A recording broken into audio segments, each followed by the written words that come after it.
تمام قسم کی جسمانی کمزوریوں کے لیے ایک انتہائی آسان اور گھریلو نسخہ آپ کو میں بتانے جا رہا ہوں۔ اس پر اگر آپ عمل شروع کر دیں گے تو آپ ایک پرسکون زندگی گزارنا شروع کر دیں گے۔ کچھ لوگ نیند کے لیے خواب آور ادویات کا سہارا لینے لگتے ہیں، جس کے سائیڈ ایفیکٹس کی وجہ سے ہم جسمانی طور پر مزید پیچیدگیوں کا شکار ہو رہے ہیں۔ لیکن ماہرین صحت کا کہنا ہے ایسی مشکل کے لیے کیلے والی چائے کا استعمال کریں۔ اس کے سائیڈ ایفیکٹس بھی نہیں اور اس کے استعمال سے آپ کو پرسکون نیند بھی آئے گی۔ کیلوں میں پوٹاشیم اور میگنیشیم کی وافر مقدار موجود ہوتی ہے۔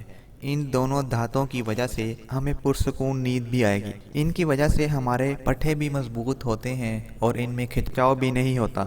اگر انسان مستقل طور پر بے خوابی کا شکار ہو جائے اور باوجود کوشش کے رات کو سو نہ پا رہا ہو تو بہت تکلیف رہنے لگتی ہے۔ بے خوابی کی وجہ سے کئی بیماریاں لگ سکتی ہیں اور ذیابطیس اور جسمانی کمزوری کا خطرہ بھی بڑھ جاتا ہے۔ اب آپ کو میں اس کا طریقہ بتانے لگا ہوں کہ آپ نے کس طرح کیلے والی چائے بنانی ہے۔ ایک کیلا آپ نے لے لینا ہے، ایک گلاس پانی بھی لے لینا ہے، پھر آپ نے کیلے کو کاٹنا ہے اور دار چینی کے پیس کو پانی میں ڈال دینا ہے اور اس کو 10 منٹ تک ابالنا ہے۔ مشروب کو پھر آپ نے چھان لینا ہے۔ اب اس پر دار چینی چھڑک دیں اور رات کو سونے سے 1 گھنٹہ پہلے کیلے والی چائے نوش فرمائیں۔ اس مشروب کو روزانہ استعمال کرنے سے رات کو سکون کی نیند آئے گی، آپ کی تمام جسمانی کمزوری بھی ختم ہو جائے گی۔